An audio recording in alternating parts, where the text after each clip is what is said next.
नमस्कार, कैसे हैं आप सब लोग। मैं रोहित कौशिक पुनः आप लोगों के समक्ष उपस्थित हूँ। इस ब्रह्मांड की दृष्टि से देखा जाए तो हमारा जीवन कुछ पलों या कुछ क्षणों का है और वास्तव में हर एक जीवन का एक उद्देश्य है। इस संपूर्ण सृष्टि में एक भी जीव या फिर एक भी वनस्पति ऐसी नहीं है जो निरर्थक परमेश्वर ने पैदा की। हर एक का उद्देश्य है, हर एक का एक गुण। किसी नगर में अचानक सोना निकल आया। सभी के सभी लोग उस नगर की ओर भागना शुरू हो। जिसकी थोड़ी थोड़ी जमीन थी उसने अपनी उस जमीन में सोने की खदान खोदना शुरू कर दी और अपने लिए थोड़ा थोड़ा सोना निकालना शुरू कर दिया। एक बहुत धनाढ्य व्यापारी थे, उनके भी मन में लालच आया। उन्होंने अपनी संपूर्ण पूंजी को बेचकर या गिरवी रखकर अपने लिए उस नगर में बहुत ढेर सी जमीन खरीदी, कई पहाड़ खरीदे और वहां पर महंगी महंगी मशीनें लगाकर खादान बनाना शुरू कर दिया। लेकिन हाय भाग्य, कई दिनों तक खोदने के पश्चात उनके एक तोला सोना नहीं मिला। वो भयभीत हो गया क्योंकि उसने अपने संपूर्ण जीवन की जितनी भी जमा पूंजी थी सारी की सारी उस जमीन पर लगा दी। कुछ दिनों के पश्चात उसने अपने इस निर्णय के ऊपर एक निराशा व्यक्त करते हुए एक विज्ञापन निकाला कि वो इस जमीन को बेचना चाहता है। लेकिन उसे इतना पक्का भरोसा था कि इस स्थिति के बाद आखिर कौन इस जमीन को खरीदेगा, कोड़ियों के भाव में नहीं खरीदेगा।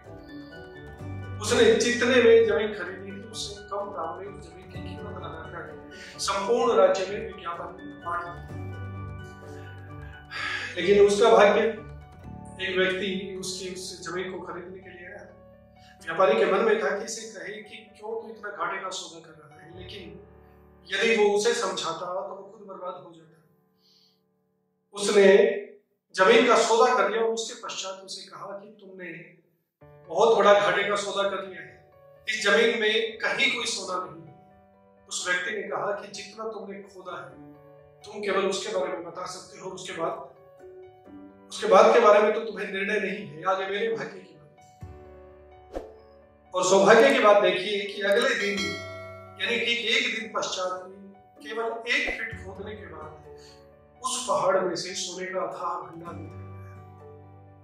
वो सारे के सारे पहाड़ सोने के भरे हुए थे। वो देश की सबसे बड़ी सोने की खान बन गई। वो पहले वाला व्यापारी जो पहले भी रो रहा था, ये सब जानने के बाद तो और दहाड़े मारकर रोने लगे। लेकिन इसके पश्चात वो उससे मिला कि तुम्हारा भाग्य देखो। उनका नहीं, भाग्य मेरा नहीं, भाग्य तो तुम्हारा ही था। परमेश्वर ने तुम्हें एक उद्देश्य दिया था कि जाओ तुम सोना निकालो, लेकिन तुम बहुत जल्दी हताश हो गए और अपने परमेश्वर से तुमने अपना विश्वास खो दिया। अपने ईश्वर से तुमने अपना विश्वास खो दिया। अगर तुम ही 1 फुट और खोद लेते तो ये सोने की इतनी बड़ी खदान तुम्हारी होती। परमेश्वर ने तुम्हें अवसर दिया, तुमने उससे विश्वास खोया, तो परमेश्वर ने तुम्हारा अवसर दिया और मैंने ये भूमि ये विचार करके खरीदी थी कि अगर सोना निकलता है ठीक है, नहीं तो पूरे पहाड़ को काट कर इस भूमि को समतल बना दूंगा, और नहीं तो कृषि के कार्य तो आएंगे। लेकिन परमेश्वर ने मेरे इस निश्चय पर विश्वास रखा और आज देखो जो तुम्हारा भाग्य था जो मेरा। कहने का तात्पर्य है कि हमको कभी निराश नहीं होना चाहिए। अपने उद्देश्य और अपने परमेश्वर के विश्वास कभी नहीं डगमगाए देना चाहिए। अपने आप को हमेशा प्रमाणित करना, अपने आप को हमेशा निश्चित करने का निर्णय हमें करना चाहिए। कभी भी हताश नहीं हो। जिस कदम पर, जिस रास्ते पर हम चल पड़े हैं उस रास्ते को निश्चित भाव से पूर्ण विश्वास के साथ पूर्ण करें। पुनः कहता हूं, इस संपूर्ण ब्रह्मांड में एक भी जीव या एक भी वनस्पति तत्व ऐसा नहीं है जो निरुद्देश्य परमेश्वर ने पैदा किया है। स्वयं को पहचानो, अपनी क्षमताओं को पहचानो।